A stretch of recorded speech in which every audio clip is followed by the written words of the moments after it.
عزیز طلباء السلام علیکم۔ یہ 5واں نمبر سبق کا مشق ہے، مختصر سوالات ہے اقبال کا شاہین۔ سبق کا عنوان ہے، پہلا نمبر سوال ہے، علامہ اقبال کے بارے میں آپ کیا جانتے ہیں، تفصیل سے بیان کیجیے۔ یہ آپ کتاب سے پہلا نمبر پیراگراف بھی لکھ سکتے ہیں۔ اور یہ جواب جو میں نے تحریر کی، علامہ اقبال ہمارے قومی شاعر اور مصور پاکستان ہیں۔ آپ 9 نومبر 1877 عیسوی کو سیالکوٹ شہر میں پیدا ہوئے، یعنی کہ آپ کے والد کا نام شیخ نور محمد ہے۔ دوسرا نمبر سوال ہے، علامہ اقبال نے شاہین کو نمایاں مقام کیوں دیا؟ جواب لکھا ہے، علامہ اقبال نے شاہین کو غیرت مندی اور خودداری کی بدولت نمایاں مقام دیا ہے، یہ اس کی صفات ہے۔ نمبر 3 نمبر سوال ہے، شاہین کے بارے میں پیش کی گئی صفات کی فہرست بنائے۔ جواب نمبر 3 میں شاہین کی صفات میں غیرت مندی، خودداری، خود شناسی اور بلند پروازی شامل ہے۔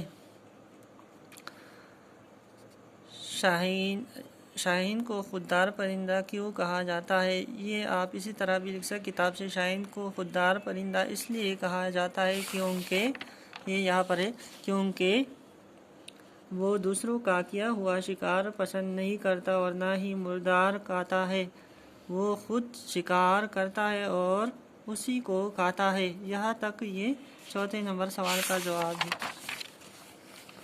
اب 5ویں نمبر سوال کی طرف آتے ہیں، شاہین اپنا گھر کیوں نہیں بناتا؟ جواب لکھا ہے، شاہین اپنا گھر اس لیے نہیں بناتا کیونکہ اس کی فقیری میں فرق پڑتا ہے۔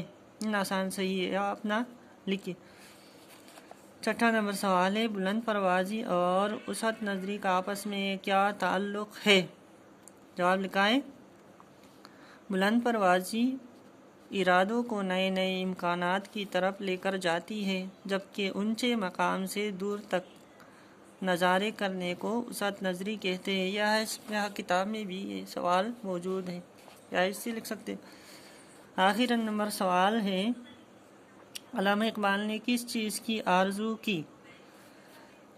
علامہ اقبال نے، یہاں نیچے شعر میں لکھا گیا ہے، علامہ اقبال نے نوری بصیرت، اس طرح کہ علامہ اقبال نے نوجوانوں میں نوری بصیرت عام کرنے کی آرزو کی ہے۔ یہاں تک اتنا کافی ہے، ٹھیک ہے۔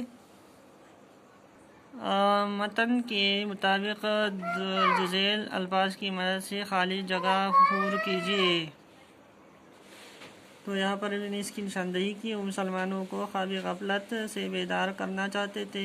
علامہ محمد اقبال اپنے بچوں کو شاہین سمجھتے تھے۔ علامہ اقبال خود کو شاہین کی تیز نگاہی اور بینی پسند ہے۔ مسلمانوں نے ہندوستان میں طویل غلامی دیکھی، آشیانہ بنانے اس کی فقیری میں فرق پڑتا ہے۔